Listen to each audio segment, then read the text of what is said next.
Hello guys, kumusta kayo? May dala akong bawang. Ito, susubok ako kasi may area na lambot yung lupa dito. Yung maganda yung lupa.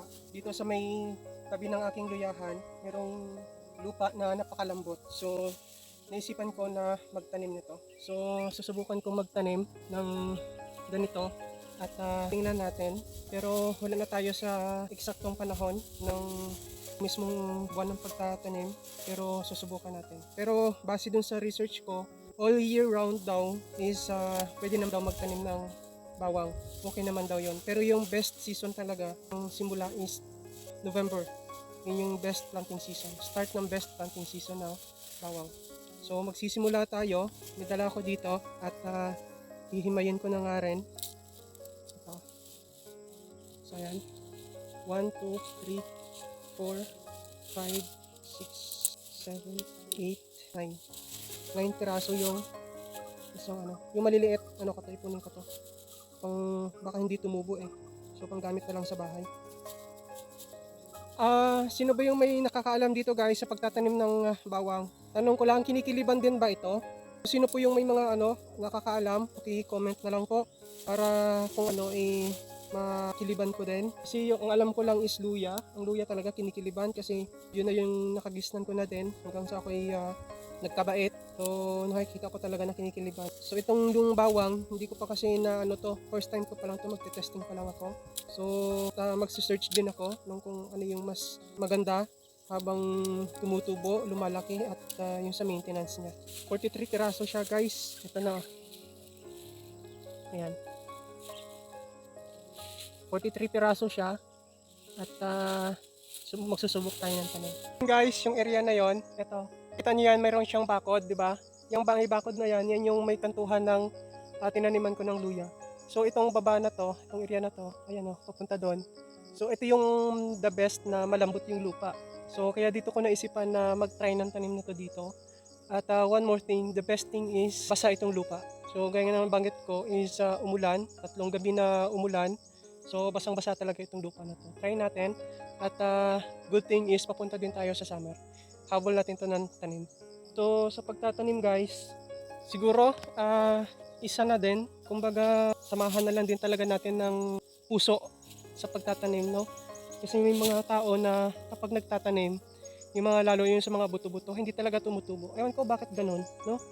So siguro sabi nila, kung totoo daw yung may mga sinasabi nila na green thumb daw, ang iba naman sinasabi malamig daw yung mga kamay. So may mga ganun talaga na kapag nagtanim, tusok mo lang sa lupa tumutubo eh. Pero yung iba talaga ayaw talagang tumubo. Bakit may mga ganun? So hindi ko din alam. Pero simulan natin ang tanim na ito. At ang distansya ng pagtatanim ng bawang pala is 6 to 8 cm. Kung i-convert natin into inches, sa pulgada is like approximate 3.15 inches yung distance dapat sa pagtatanim. Yun yung per piece, yung per ganito. Ano bang tawag nito? Isa naman, yung isang cloves naman, yung buo, yung isang buo. Di ba marami yun sa isang buo? Ang sabi is 15 to 20 centimeters daw dapat ang distansya ng tanim. Tapos ang lalim daw ng pagtatanim is like 2 to 3 cm.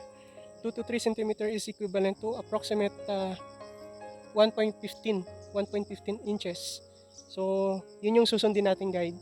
Obserbahan natin, titingnan natin kung tutubo nga talaga to dito sa atin.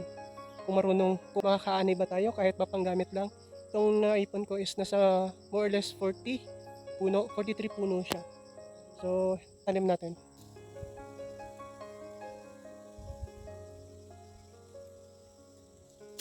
Itong area na to guys, napakaganda talaga ng lupa dito. Ang lambot talaga niya.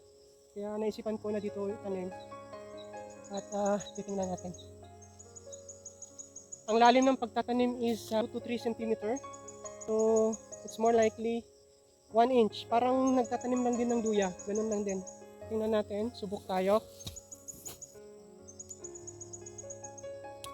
Dapat pala nanood muna ako ng YouTube kung paano siya pwesto. Pero tingin ko pag ganito, patayo na lang, no? Patayo na lang, ganyan. So 1 inch daw, 1.15 inches. Parang luya lang din. Tapos ang distansya is 6 to 8 cm. It's more likely 3.15 inches. So malimit pala, no?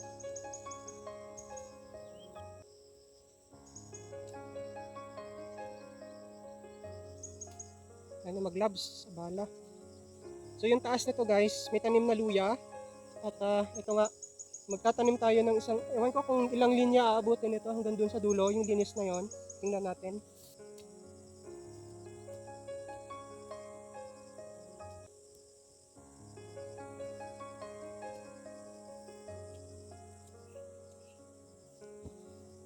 At hindi ko alam guys kung binabalatan pa ba to or itong tinanim ko kasi hindi ko na binalatan. Diba may balat pa to, yung manipis. So hindi ko na binalatan. Ewan ko kung tutubo to. Siguro tutubo naman, no?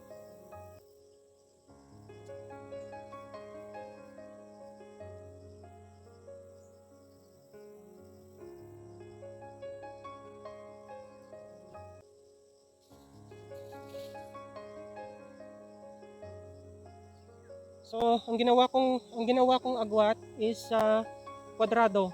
Kwadrado siya. So yung sinunod ko yung sukat na 8 cm. So equivalent to 3.15 inches. So parang sobra pa nga sa ano to, siguro mga 5 inches pa to eh. So yun guys, bali dalawang linya siya. So tatandaan natin.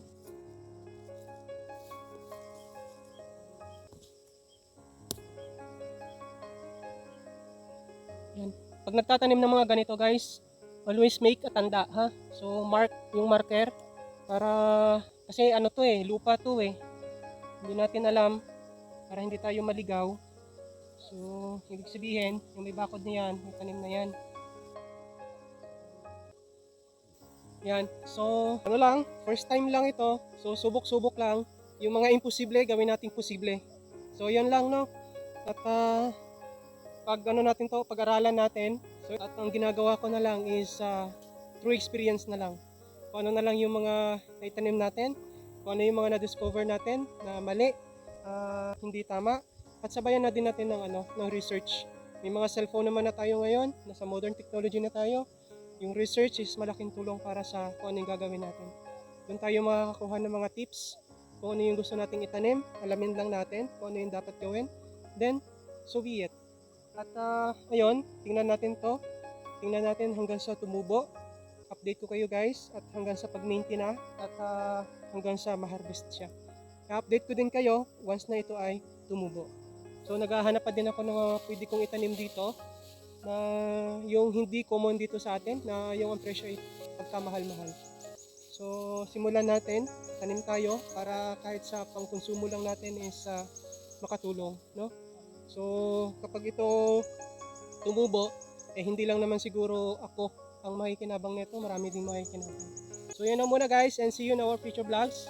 And shout out sa aking mga likers, sa aking mga commenters, sa aking mga sharers guys. Shout out to all of you.